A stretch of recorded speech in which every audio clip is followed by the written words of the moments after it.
Long before our land was called India, it bore a different name. It was called Ajanaba Kanda, but because of one extraordinary king, a man of such supreme greatness that the earth itself was named after him, it became known forever as Bharatavarsha, the land of Bharata.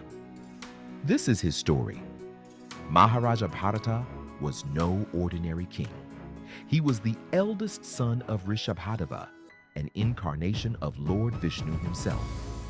The scriptures call him a Mahabhagavata, a supreme devotee of the Lord.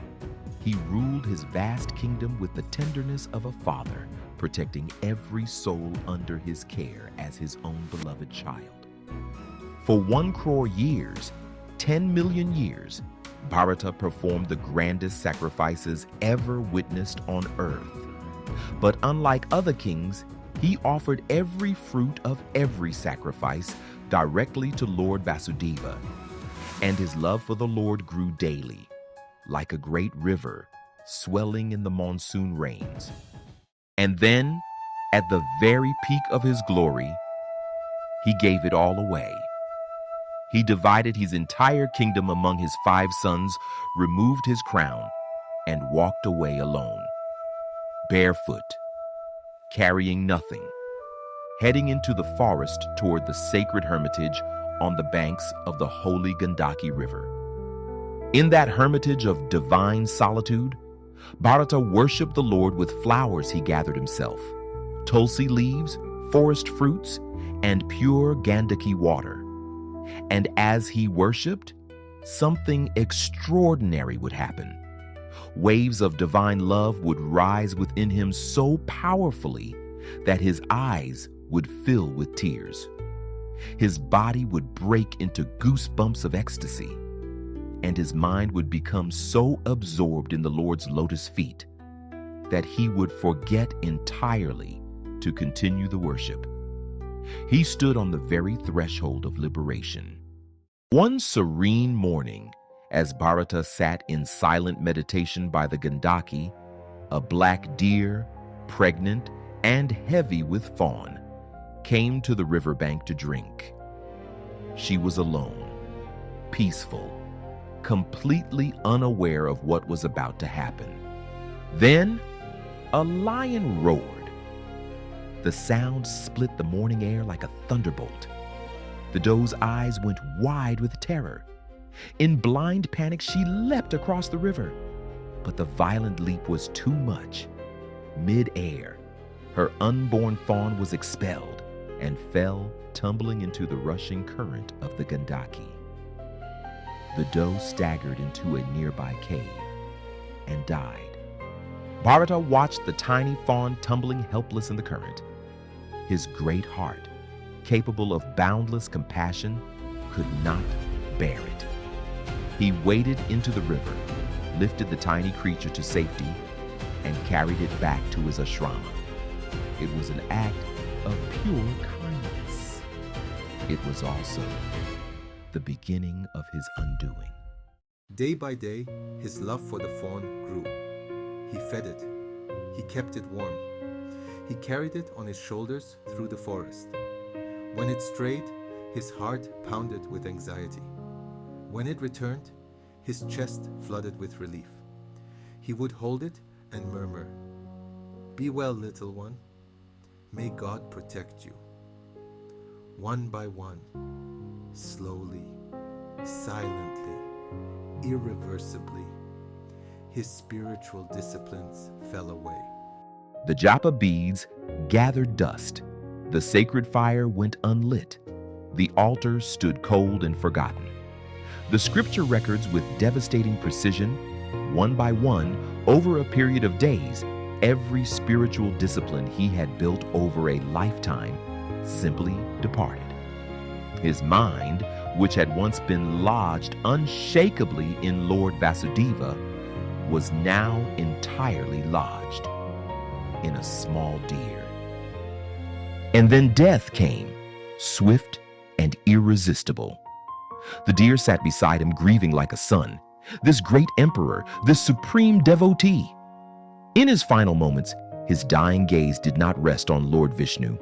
It rested on the fawn. His last thought was of the deer. And so, by the absolute law of karma, Maharaja Bharata was reborn as a deer. But the Lord does not abandon the sincere seeker. Even in the body of a deer, Bharata's memories of his previous life remained intact, a rare and extraordinary grace. He spent that entire life in deep remorse, wandering near the holy Tirthas, repenting with every breath. And finally, in the sacred waters of the Gandaki, he gave up that deer body too. In his third life, Bharata was born into a noble Brahmin family of great learning and austerity. But from the very first day of his new life, Bharata made a decision to never again be caught by the trap of affection. And so he acted like a madman. He would not speak. He would not bathe. He ate whatever scraps were given, burnt rice, broken bits of food, as if they were the finest nectar. He felt neither cold nor heat, neither honor nor insult. His body was strong as a bull, but his outer appearance was like a priceless gem, buried deep under layers of mud. No one could see the treasure that lay within. Then one night, a band of criminals seized him from the dark field where he worked. They needed a human being to sacrifice to the goddess Bhadrakali. They dragged him to her temple, dressed him in ceremonial cloth, and placed him, head bowed, before her great stone image. The priest raised the consecrated sword. What happened next shook the very foundations of that temple. The goddess Bhadrakali herself, sensing the unbearable wrongness of what was about to occur, burst forth from her own image. Eyes blazing, fangs bared, she seized the sword from the priest's hand and, in a single moment of divine wrath, destroyed every one of those criminals. Bharata sat through all of it, completely unmoved. For one whose heart rests in the supreme, even the descent of a sword upon one's own neck cannot disturb one's peace. Shortly after, King Rahugana of Sindhu Suvira was traveling in his royal palanquin. His men pressed Bharata into service as a carrier. Bharata carried the palanquin, but walked slowly, carefully, stopping at every step to ensure he did not crush any living being underfoot. The king grew irritated. He mocked him, and Bharata paused, and then he spoke. "O king," said Bharata, "what you say is true of the body, but I am not the body. Fatigue belongs to the body. Weight belongs to the body. None of these touch me." He then described samsara, the endless cycle of existence, as a vast, dark, terrifying forest through which all souls wander like merchants in a caravan, robbed by the senses, stalked by time, deceived by mirages, trapped by attachments, finding no rest at all, until the day they surrender at the feet of a true saint and yield completely to the Lord. King Rahugana listened, and as he listened, his pride dissolved like salt in water. His royal identity, "I am the king, I am the Lord of Sindhu," evaporated entirely. He descended from his palanquin, he removed his crown, and he prostrated fully at the feet of the dusty Brahmin he had mocked just moments before. Among all births, he wept. What birth is more precious than one in which a man encounters a great soul like you? The story of Maharaja Bharata is complete, but a story from the Bhagavata Purana is never told merely for entertainment. Every detail, every choice, every consequence carries a teaching meant directly for us. Here are the 3 most important lessons this story has carried across thousands of years to reach you today. The first teaching is the most humbling of all. Bharata was not an ordinary man.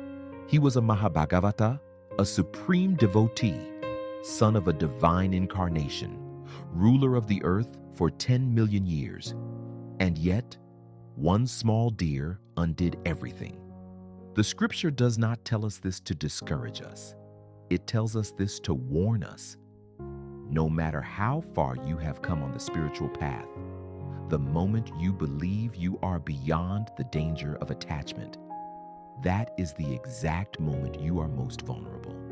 Vigilance is not something we graduate from. It is a lifelong companion. The second teaching carries hope deep enough to last a lifetime. Bharata fell. He was reborn as a deer, and yet the Lord did not abandon him. His past devotion granted him the extraordinary gift of memory across death itself. He continued. He reached liberation in his 3rd life. The Gita says, "One who does good never meets with a bad end." Your path may be long. It may wind through failures and rebirths you did not choose, but not a single moment of sincere effort, not one prayer, not one act of love is ever lost. The Lord keeps an account that no force in creation can erase.